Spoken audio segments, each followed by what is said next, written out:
Cody, thank you very much for joining me. It feels a bit weird because I'm talking to myself, but that is absolutely no problem at all. I guess it kind of comes with the territory when you are flinging tokenized uranium. Yeah, I think it happens like that sometimes. T- Tell me, like, how, why uranium? Well, okay, So let's walk it back a step. Actually, yeah, what is uranium 308, and what are you doing? so so Uranium 3o8 is a token backed by uranium with the goal of solving inefficiencies throughout the uranium market. We recently launched on November 21st after being in stealth mode for over a year. Why uranium? So unlike other commodities, uranium has a pretty opaque market and the pricing is not great throughout it. Like gold is very liquid; it does not have that issue. But the spot price is quoted once a day and relies on private market contracts for estimation. This leads to a lack of reliable data reflecting the actual market. So, our goal with this was to establish a proper price oracle. But not only that, some people actually can't access these uranium products like the ETFs. So, one of our goals was to democratize access to the uranium trade. And we did that by making a 24-hour spot traded market for actual uranium. And this is on Uniswap Correct. And also and on Arbitrum Arbitrum now now as as well. Yeah. well. Capital. Yep. Yeah. So Yeah. you mentioned that there's these inefficiencies going on in the market. So is my understanding correct in that most of the trading happens effectively OTC and then is reported after the fact? Exactly. Like it's mostly all private market contracts by just large players. Mhm. So if you look at it like Numerico, it's not even reported that much in the spot price. Mhm. So what would be the what sort of players getting involved in this market traditionally? So traditionally, uranium resource guys, enrichers, and a few others, just big hedge funds as well, that will actually take physical delivery to long the price of spot uranium. Hey, so how did you get into this? What is your background and how did you end up in uranium? It's a good question. So I've been in crypto media for about 8 years, worked with a few VCs building out their crypto content funnels, as well as event schedules, worked at Blockworks when they first kicked off and built out a lot of their social media presence. And yeah, from there, just worked with a bunch of crypto companies. And how I came into this was one of my buddies started out with Uranium 3o8 and they needed a marketing and go to market strategy. So I didn't know when else in my life I would work with uranium. So I had to jump on the champ. I mean, and what they're actually doing was cool when they pitched it. And I was like, this actually makes sense. There's a use case here and there's institutional value and retail value at the same time. And you don't really see that often in the crypto market. Yeah, I mean, when I first came across the project, my immediate thought was, all right, okay, tokenizing uranium, that sounds safe. But then having read a little bit more about it, understanding how the traditional market works, I totally understand that perspective. I mean, opening up the first 24-hour spot market on the planet to retail investors as well via Uniswap, when everything is traditionally private market contracts, is absolutely massive. I mean, how did the team come up with this idea? What's the team's background as well? So the team's background is extremely diverse. It ranges from traditional VC, investment banking, media, resource and commodities, crypto native people, and we also have some of the biggest people from some of the biggest exchanges in the crypto industry. So we have people with uranium background from the resource side, and then we have people who are from the traditional investment banking side. So it makes this really clean, good mix of experts in every field to cover every angle, just because this is a multifaceted project that's not just crypto focused. And which side came up with the idea first? Was this more from the crypto native side? Was it from the traditional finance side of the team? Uh, It was more from the traditional finance side of the team, actually. So our founder comes from a heavy resource background, but he's also been in crypto for a bit as well. So he saw the inefficiencies and was also in the uranium trade. And he was like, oh, there are so many inefficiencies with this. And I want something that I want to trade as well. And I know my friends do. So he put together the team and then launched this. Fantastic. And what does being in the uranium trade generally entail? Is it traded like normal commodities, say oil, for example, where the market's quite active? Is it more, I mean, it doesn't happen in the same way. You don't have price discovery in the same way and everything is private, but what does the market generally look like? Is it quite lively? What's going on? Um, it's been quite lively over the last year and a half as we've entered a uranium bull market. But prior to that, it was not that What a much. If statement. you actually look back to like 2007 to 2008, housing crisis, economic crisis, also Fukushima. So if you look at the price of spot uranium during that time, I believe it was hovering around 135 for 1 pound of spot. And then it just crashes for about 3 to 4 years. And then it's pretty much dead until the last 1.5, 2 years ago, and started ranging up from about $25. And now it's at about $1.10 for ask right now. Yeah. Okay. What was Pretty well. the cause of the crash? That disaster, and also just economic crisis in 2008 for the housing crisis in the US. So it pretty much crashed everything at the same time. Okay, so was It's, thinking out loud the impact of Fukushima. All of a sudden, nuclear power is a little bit less palatable on a global scale from a exactly. political standpoint. So Oh, demand drops off because people are scaling back. Is my understanding correct there? correct. And there was a lot of dismissing nuclear power at that time due to these events. And this just kind of unfolded that immediately. So Okay, interesting. What else is going on in the market at the moment? Things have obviously changed quite a bit. Why is the price right? What's going on at the moment? So there's a few different things that are actually happening in the United States. Legislation such as No Russia Act, which seeks to ban nuclear fuel from Russian imports, is one thing. But that's not the only thing that's happening. There's a global trend towards zero carbon nuclear energy, driven by the need to reduce carbon emissions. It's creating a growing demand for uranium and also small modular reactor development, particularly in Western countries, is driving this as well. But there's one more thing on top of that, the supply and demand balance. There's not enough uranium to be produced to keep up with demand, and we need to keep the lights on. So that's what's also driving spot prices. Okay, so the interplay Yeah. between the Russian ban, then the increasing demand for it, and then the production issues. Okay, Yeah. interesting. So what Actually, does there's one more thing I'd tokenization? like to bring up. Yeah, please, And please. yeah. So, yeah. So Gen Z as well and millennials have gone pro-nuclear over the last 5 years. And even Bono, who's highly against nuclear, came out 6 months ago saying, okay, this makes sense. We need net zero carbon. This is the way. So we're having this global nuclear renaissance, and it's really nice to see it play out in real time. Yeah, I mean, didn't have that on my 2024 bingo card. A global nuclear renaissance being led by Bono. That wasn't Yeah. particularly high on the list, but hey ho, here So we is are. Bono. Yeah. It's the champion of nuclear energy we didn't know we needed. Okay, how does tokenization help this market? Tokenization helps this specific market to create reliable pricing structures, let retail in to trade this whenever they want, because previously they couldn't, and making a liquid market for spot uranium itself. So not just relying on private market contracts. So those three pinnacles make it super great for tokenization and also giving incentives to hold this as a retail investor, specifically LP incentives. So that's what we think we do it right now. Interesting. So retail can be incentivized to provide liquidity for one of the most important markets globally at the moment. Yeah, absolutely.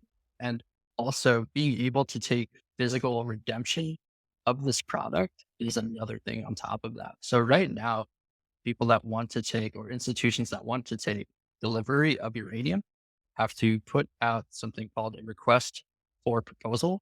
And what they do is email all these resource companies for a price on spot uranium.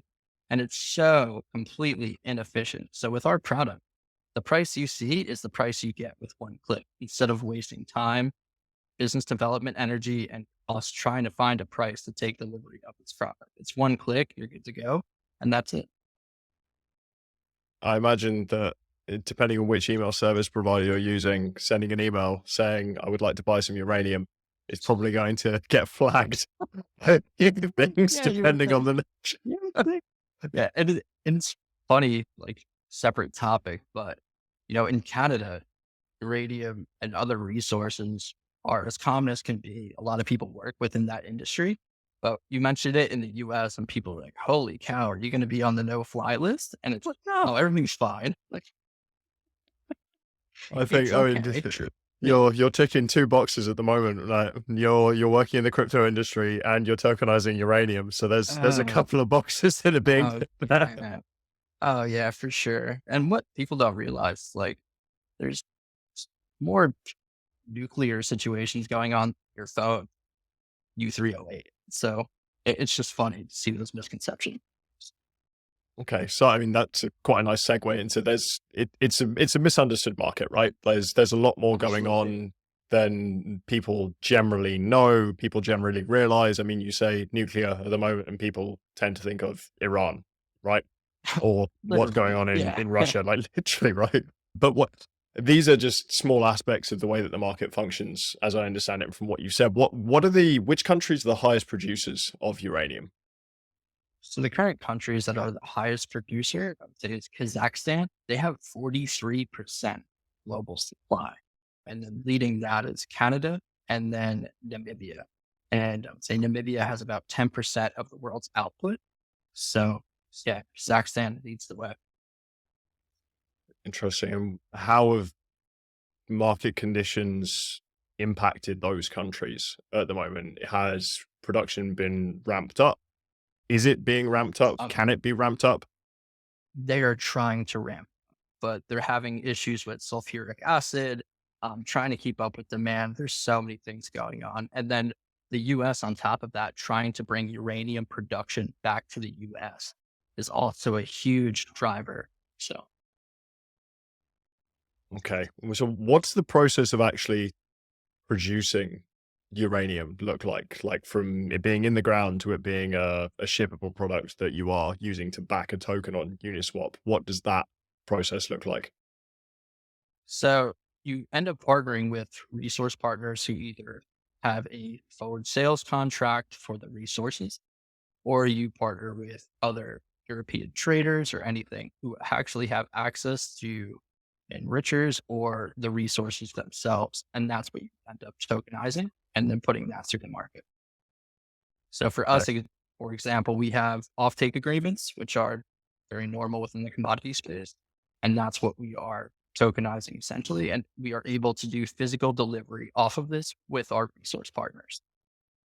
Okay. What is an offtake agreement? So, right? Because I've heard the term in a couple of contexts, but I actually know what it means. Hold on one second. Agreements give you the rights to the assets. And like if you want to take the physical settlement, the tokens are first verified by the owner, who then goes through their jurisdictional standard KYC and compliance process, which if they have in place, they have received physical settlement and the pro rata amount of tokens are burned. Nice. Okay. Yeah. So that means you can take physical settlement, the tokens are burned, that takes them out of supply, so you don't have to worry about token supply being inflated. Interesting. Okay. And you mentioned a pricing oracle earlier. So lots of different tokenization projects are working with various token standards, Mhm. depending on the nature of what it is that they're trying to do. Yet you guys have gone with an ERC20 token. Why ERC20? And how does the pricing oracle fit into that? So ERC20, you're able to stake it, you can from DEX to DEX, trade it, and swap it as you would please. So the pricing oracle for this and why we need to build this out and customize it is because there are currently inefficient price sheets for it. which is interesting. The price is only quoted twice a day. You need a 24-hour price feed to actually create a pricing oracle. And we ran into this issue. Everyone we've talked to, yes, with an opaque market and kind of strange commodity, but I'll put it a strange commodity. You're always going to have an issue with the price. So we teamed up with some pretty good people. We're going to put some really cool stuff out for a customized oracle very soon. Fantastic. Okay. So that brings us quite nicely on to the next question. What's on your roadmap? You've just launched on Arbitrum. It's live on Uniswap and Ethereum. What's next? So we are thinking about some new chains and also thinking about some sex listings as well, and adding more resource partners on, which we'll be announcing very shortly. So between that and everything else, and we have some rewards happening as well, and then some other speaking opportunities throughout the US. So we're really excited about that. You mentioned onboarding more resource partners. I have to ask, what was that conversation like when you first reached out to some sort of uranium producer as someone operating from the crypto space and pitched them, right, we want to create the first 24-hour live spot price market on the planet? What was that like? So here's where we were really, really lucky. Our founder comes directly from that space and had a bunch of contacts right off the bat. So it didn't sound as crazy as it sound, because it's not only that, it's a commodity. It's a 1-for-1. And every generation can understand that. And the fact that he worked within that industry was a pretty simple pitch. If we came in dry with no contacts, I think it would be a huge issue, as you could imagine, the reputational risk you're taking. And I mean, within that space, it's a very small space on both ends. Things can get pretty bad. Yeah. I mean, I imagine some of the partners that are potentially operating in that industry, it's not an industry that you want to be playing around in too much. No, not at all. Okay, so what sets this project apart from other commodities projects, other projects working in the real world asset tokenization space? So this was the first of its kind, and you can also do physical redemption on it. So there are other ones like Pax Gold that have been around for a while, and other RWA projects, which are mostly focused on real estate and art at the moment. And I think this one is a unique opportunity to branch every generation that has heard about uranium, invest in uranium, and just to be honest, it's cool. So Yeah, I mean, no portfolio is complete without some spicy rocks, right? yeah, exactly. Oh, so you mentioned physical redemption there. Does that mean that if I buy a token on Uniswap, I can take physical delivery of a chunk of uranium? Like, how does that process work? What's that mechanism? Yeah. So we had to put limits in place so someone doesn't buy $100 of you. Like, yes, I love this physical redemption eligibility form, and I'm going to have it delivered to New Jersey. But no. So we have a 20,000 token limit, which is over 1.5 USD. And then you would go through the standard process as any other institution would, of going through KYC and licensing through our resource partners to make sure that you are able to take physical delivery, you have a place to store it, and all your paperwork is gained. Okay, so the 20,000 token limit, that's equivalent to 20,000 pounds in weight. Correct. Okay, so what's that? 10 metric tons, near enough. Okay. Okay, I understand the necessity of If you can making sure imagine that you that have. pulling up to your house. Yeah. I just imagine like some sort of spy satellite pulling over, like flying across your house, and then all of a sudden there being 10 tons of uranium in your front yard. I imagine that you're probably going to get some people knocking on your door pretty quickly for that. Probably within 30 seconds. Yeah. Yeah. Okay. So what does that, so you've got the KYC process, that makes sense. You've got the compliance checks, that makes sense as well, based on certain sanctions lists, for example, or making sure that you're not going to go and enrich it for ill means. What does storage look like? How would one store something like this? Um, so having a proper facility to store the uranium, hence why institutions only do it and enrichers only do it, because it's extremely expensive. Like I can't even imagine the price to actually go through that like redemption process. And you don't have licensing right now. That's why it's mostly meant just for institutions to do that. Have you had anyone try and redeem yet since you've been live? We were live for 2 weeks and we had a request and we're actually going to go through with it in the next couple months. So we had a pretty big institution reach out and we're moving forward with it. So we're super excited. Oh, wild. Live for 2 months and then all of a sudden organizing logistics of a uranium delivery. That's Yeah.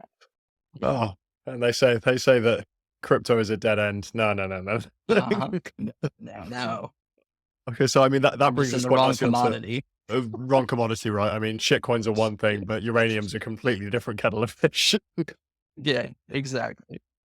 So you've had one institution so far.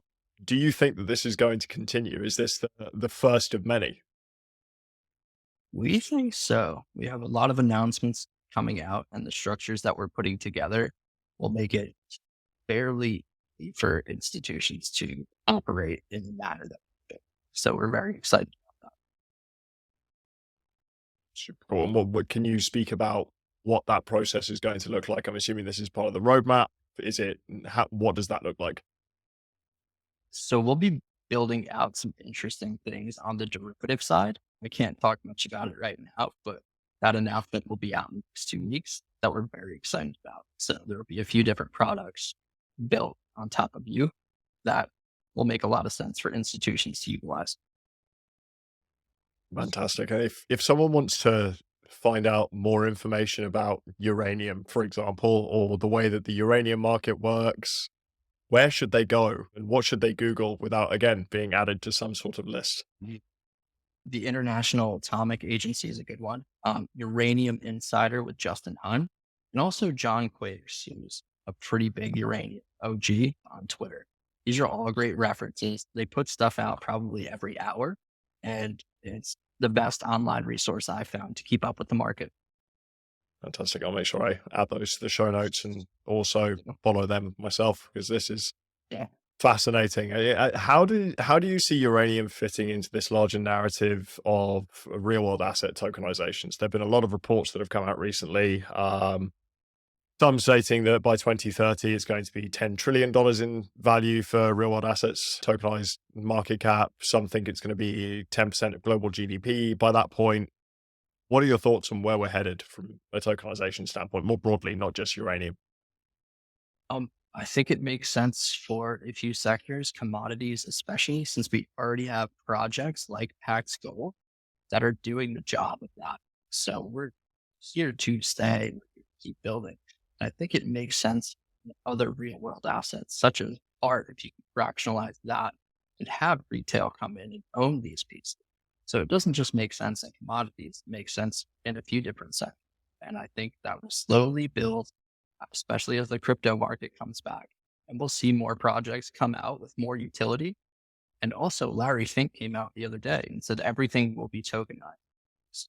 We're seeing institutional adoption happen in real time, and there's no mistaking where we're heading right now. The future is looking bright and it's looking increasingly on chain, right? Yeah. Yeah. Okay, so what do you think is needed for real world assets, tokenized assets to become more mainstream? Because there's the meme of onboarding the next billion users, right? It's every bull run, it's the same sort of narrative. What do you think is missing? What have we been lacking up until this point to bring about that mainstream adoption? Actual problem solving. We seem to be tokenizing things that don't need to be tokenized. If you're not solving an issue, you're not really building anything. If you're not solving a fee structure, if you're not solving a tracking issue, if you're not solving the logistics via blockchain, you're just building a useless product to throw out there and it won't catch on. It might build hype for a minute, but in the long run, it won't hear the adoption need. So We need actual boring products that anyone can use. And it doesn't feel like you're using crypto. Pressing a button, receiving a checkbox or an LP incentive without realizing it. And I think we'll be there very soon with some of the products that are coming out.